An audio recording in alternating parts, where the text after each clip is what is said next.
ایک سوال ہے، میں اس پر اے این پی کا نقطہ نظر بھی لینے کی کوشش کروں گا. آپ سے ایک سوال ہے. جی پی ڈی ایم قائم ہوئی تھی جی پچھلے سال ستمبر میں آل پارٹیز کانفرنس کے بعد، اور جب A N P P D M کا حصہ بنی، کسی پی ڈی ایم کی میٹنگ میں آپ نے اے این پی سے پوچھا کہ صوبہ بلوچستان میں آپ باپ پارٹی اور پی ٹی آئی کے اتحادی ہیں، وہاں پہ کیبنٹ میں شامل ہیں، تو آپ ایک طرف حکومت کے اتحادی ہیں، دوسری طرف آپ اپوزیشن میں بھی شامل ہیں، کبھی آپ نے ان سے پوچھا تھا یہ؟ جی میں کیونکہ پی ڈی ایم کی وہ جو میٹنگز ہیں اس میں شریک نہیں ہوتا، تو اس کی کاروائی میرے سامنے نہیں، میں آپ کو بتا نہیں سکتا کہ پوچھا یا نہیں. کبھی آپ نے آپس میں یہ بات ڈسکس کی تھی؟ جی میں آپ کے سامنے لے کے چلتا ہوں. دیکھیے بات یہ ہے کہ جب ہم بیٹھتے ہیں نا کوئی بات کرنے کے لیے، تو اس وقت جو بھی سچویشن ہوتی ہے وہ ہمارے سامنے ہوتی ہے. جب آپ کو ایسا لگے کہ آپ کے ہمارے لیے یہ شوق تھا، وی ور آل شاک جب یہ خبر ملی کہ باپ کے کچھ لوگوں نے جوائن کیا ہے اور کاغذات 30 وہ جمع کروا دیے، تو مجھے اچھی طرح یاد ہے کہ کچھ دیر تو ہمیں سمجھ نہیں آئی کہ اس کا جواب کیا دیں. ہم ایک دوسرے کی طرف دیکھتے رہے کہ یہ کیسے ہو سکتا ہے. یہ جو بات یوسف رضا گیلانی صاحب نے کی ہے، یہ ہماری پارٹی کے بھی ایک دو اراکین نے کی ہے کہ یہ جو بلاک تھا یہ چیئرمین صاحب کا بلاک تھا، اور صرف پیپلز پارٹی کو چیئرمین سینٹ کا. جی انہوں نے یہی اپنی گفتگو میں کہا ہے نا کہ مجھے چیئرمین سینٹ صاحب کی طرف سے بتایا گیا. یہ نہیں، چیئرمین سینٹ نہیں، پارٹی کے چیئرمین بلاول صاحب کی طرف سے. بلاول صاحب کی وجہ سے طرف سے. اچھا میں نے پھر اس کو غلط سمجھا. تو میں ذرا اے این پی سے بات کروں. ضرور. جی عوامی نیشنل پارٹی کے سینئر رہنما وزیر اعلیٰ خیبر پختونخوا حیدر ہوتی صاحب ہمارے ساتھ موجود ہیں. السلام علیکم ہوتی صاحب. السلام علیکم عابد میر صاحب. بہت شکریہ. ہوتی صاحب یہ بتائیے کہ کبھی کسی موقع پہ پچھلے 6-7 مہینے میں پی ڈی ایم میں کسی پارٹی نے آپ سے یہ پوچھا کہ بلوچستان میں آپ باپ پارٹی اور پاکستان تحریک انصاف کے اتحادی ہیں اور دوسری طرف آپ اپوزیشن میں بھی شامل ہیں، تو یہ کبھی بات انہوں نے اٹھائی تھی پہلے آپ سے؟ جہاں تک مجھے یاد پڑتا ہے حامد میر صاحب، تو میرے خیال سے جتنی بھی ہمارے آج تک میٹنگز ہوئی ہیں، باضابطہ میٹنگ جتنی بھی ہماری ہوئی ہے، تو کسی ایک میٹنگ میں بھی ہم سے یہ سوال نہیں کیا گیا.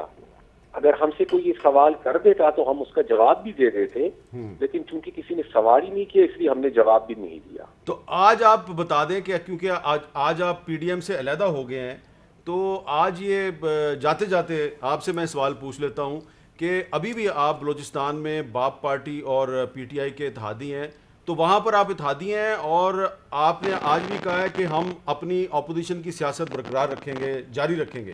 یہ دونوں کام ساتھ ساتھ کیسے ہوں گے؟ دیکھیں یہ دونوں کام ساتھ ساتھ ایسے ہی ہوں گے جس طرح پنجاب میں پی ٹی آئی اور مسلم لیگ کاف کے ساتھ مل کر سینیٹرز کو ان اپوزڈ الیکٹ کیا گیا. وہ ساتھ بھی تو دونوں کام ساتھ ساتھ ہی ہوئے نا. جی.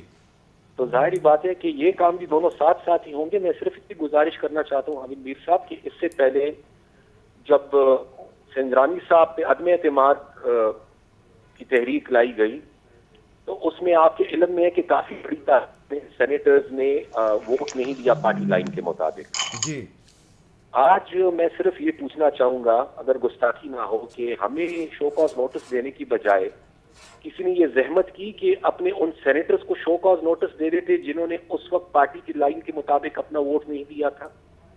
ہماری تو صرف ایک ہی اس وقت سینیٹر تھی جن کے خلاف ہم نے کارروائی کی، اور ایک واحد نشست سے بھی اس وقت ہم اپنے محروم ہو گئے تھے، اور وہ بعد میں باپ میں چلی گئی. بالکل وہ چلی گئی. اور اگر ہم نے باپ کو ووٹ دینا ہوتا تو پھر ہم نے اس مرحلے میں یوسف رضا گیلانی صاحب کو چیئرمین سینیٹ کا ووٹ کیوں دیا؟ پھر وہاں بھی ہم باپ کو ووٹ دے دیتے.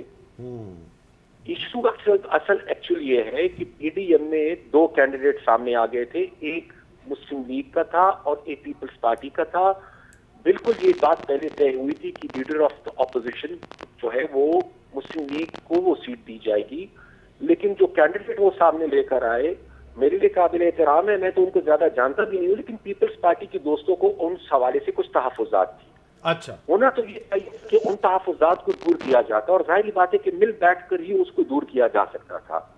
اس کو ایک انا کا مسئلہ بنا دیا گیا کہ نہیں جی یہی کینڈیڈیٹ رہیں گے، کینڈیڈیٹ کو نہیں بدلا جائے گا. ٹھیک ہے. اس سے یہ صورتحال پیدا ہوگی کہ پھر ہمیں یا ووٹ کسی کو نہیں دینا تھا، یا گیلانی صاحب کو دینا تھا، یا پھر مسلم لیگ کے کینڈیڈیٹ کو دینا تھا.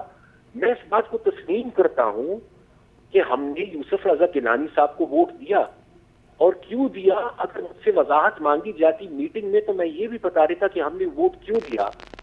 لیکن پی ڈی ایم کوئی سیاسی جماعت نہیں ہے, ایک سیاسی اتحاد ہے. جی اور یہاں پر ہم توقع یہ کر رہے تھے کہ برابری کی بنیاد پر بات ہوگی, مشاورت کے ذریعے بات ہوگی. لیکن ایسا نہیں تو ہوا. بجائے اس کے کہ ہمیں بلاتے, ہمیں سنتے, ہم سے پوچھتے, ہمیں ایک شو کاز نوٹس بھجوا دیا جاتا ہے. تو ظاہری بات ہے کہ ان رویوں کے ساتھ پھر چلنا مشکل نہیں ہوتا ہے.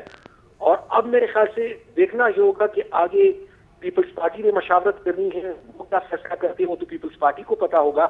لیکن آج کے فیصلے کے بعد پی ڈی ایم اب پی ڈی ایم نہیں رہی. پی ڈی ایم 10 سیاسی جماعتوں کا اتحاد تھا.